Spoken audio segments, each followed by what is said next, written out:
이번 영상에서는 머신러닝으로 분석한 결과를 어떻게 이해하고 해석할 수 있는지 살펴보고자 합니다.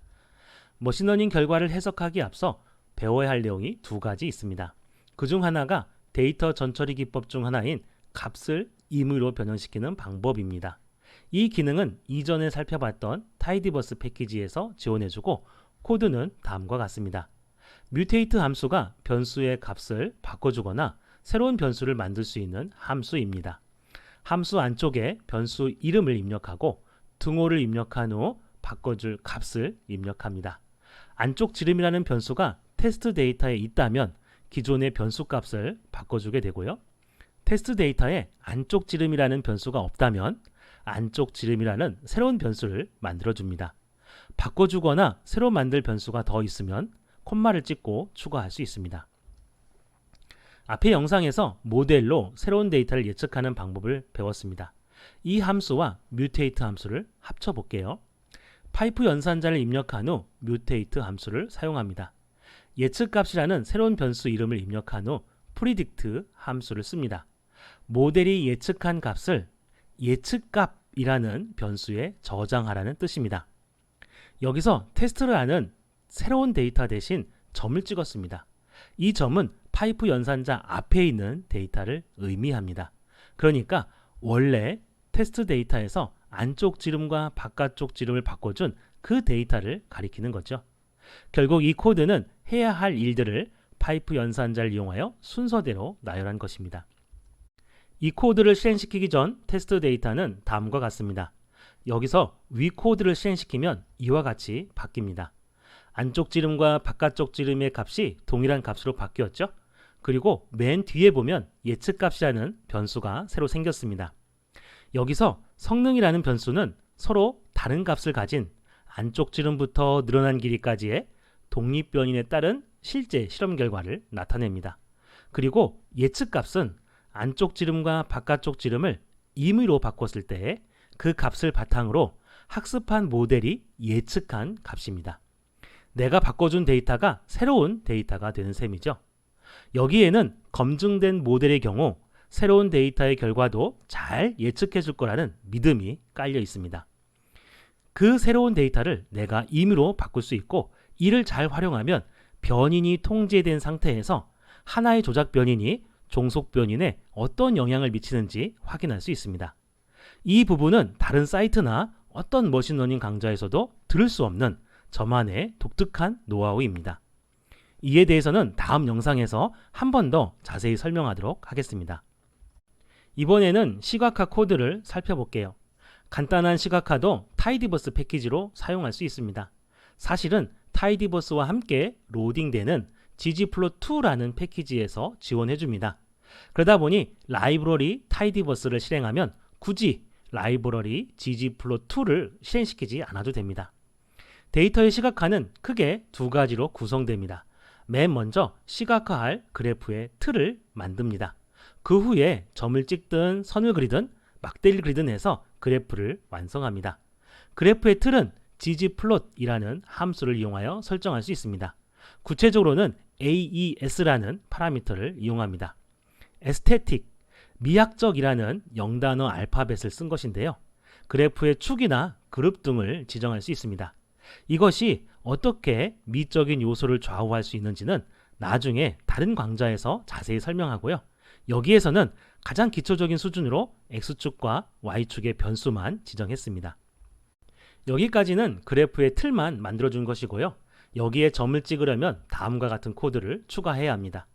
여기서 GEOM 포인트라는 함수가 바로 점을 추가하라는 뜻의 함수입니다. 그리고 특이한 것은 그래프의 미적 틀을 결정하는 함수와 점을 추가하는 함수 사이를 플러스 기호로 묶어준다는 것입니다. 참고로 GEOM 포인트 함수 뒤에 플러스를 추가해서 선을 그리거나 데이터 값을 표시할 수 있는 등 다양한 기능들을 추가할 수 있습니다. 이 코드를 실행시키면 다음과 같은 그래프를 확인할 수 있습니다. 이 그래프의 의미도 궁금하시겠지만 이에 대한 내용은 다음 영상에서 설명하도록 하겠습니다. 이제 이 과정을 실제 코드로 실습해 볼까요? RStudi오를 실행시킵니다. 우리가 이전에 작업했던 스크립트들을 볼 수 있습니다.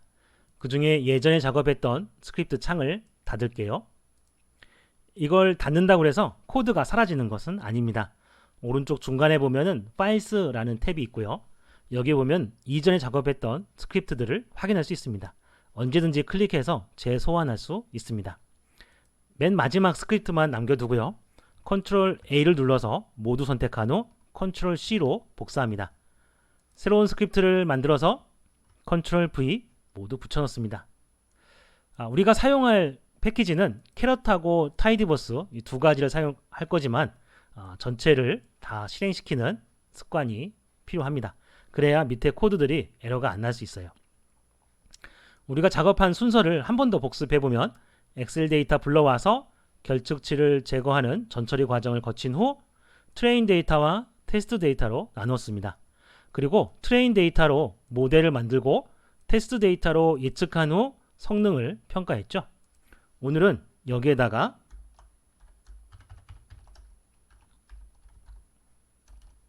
모델 해석하기 라고 하는 걸 추가하도록 하겠습니다.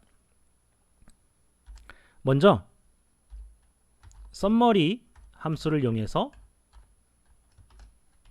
데이터의 평균들을 살펴볼게요. 이렇게 하게 되면 안쪽 지름부터 평균 값이 얼마인지를 모두 확인해 볼 수 있습니다. 이 평균 값으로 테스트 데이터를 조금 수정해 볼게요. 테스트 컨트롤 시프트 M 파이프 연산자 하고요. 뮤테이트 그다음에 안쪽 지름 이퀄 5.5 이렇게 하겠습니다. 같은 방식으로 나머지 변수들도 다 입력을 합니다. 참고로 이전에 제가 작성해 놓은 코드 복사해서 붙여 넣겠습니다. 자, 그리고 run 누르면은 모든 변수들이 바뀌어진 걸 확인해 볼 수 있습니다. 자, 근데 무게에 따른 예측 값을 보고 싶어요. 그래서 이 무게는 바꾸지 않고 싶습니다. 그러면 이걸 어떻게 할 수 있냐면요. 파이프 연산자 뒤에 있는 코드들은 엔터를 쳐서 줄바꿈을 할 수 있습니다. 완벽하게 안쪽으로 밀착되지 않죠? 앞에 있는 코드와 이어진다는 뜻이고요. 콤마에 있는 그 뒤에 있는 입력 값들도 엔터 칠 수 있습니다. 백스페이스와 스페이스바를 잘 이용하면 안쪽 지름과 열을 맞출 수 있죠. 반 너비도 엔터 치고 무게, 가문 횟수 모두 엔터 칩니다. 그 중에 무게는 요 앞부분에 샵 버튼을 샵을 추가해서 주석 처리를 할 수 있습니다. 이렇게 해서 run 실행시키게 되면 무게는 달라지지 않고 나머지 변수들만 모두 평균값으로 대체되었습니다. 이 상태에서 컨트롤 시프트 M 파이프 연산자 입력하고요. 엔터 치고 다시 뮤테이트 이번에는 예측값이라고 하는 변수를 새로 만들어 보겠습니다. predict 함수를 써서 fit rf가 요 앞에서 작업한 데이터를 바탕으로 예측해라 라고 할 수 있습니다. 컨트롤 엔터 쳐서 새로운 예측값을 만들었죠. 이거는 늘어난 길이나 가문 횟수, 반너비 등등의 값들을 통지한 후에 무게만 다르다고 할 때에 예측되는 값입니다. 이걸 시각화하기 위해서는 파이프 연산자 입력하고요. ggplot AES X축은 무게로 하고 Y축은 예측값으로 하겠습니다. 그리고요. 여기서 좀 한 가지 말씀을 드리고 싶은 게 있습니다. 여기서 값을 입력한 후에 컨트롤 엔터를 치게 되면 한글이 중복해서 입력이 되면서 에러가 발생을 합니다. 그래서 이걸 에러가 안 발생하게 하려면은 값이라고 입력한 후 마우스 커서를 오른쪽으로 움직여요. 그리고 나서 컨트롤 엔터를 쳐서 실행시킬 수 있습니다. 이 앞부분은 축만 설정한 거죠. 여기에 점을 찍고 싶다고 한다면 플러스하고 GEOM 포인트 이렇게 입력한 후 컨트롤 엔터 하게 되면 그래프를 확인할 수 있습니다. 이 내용은 저장해 볼게요. 05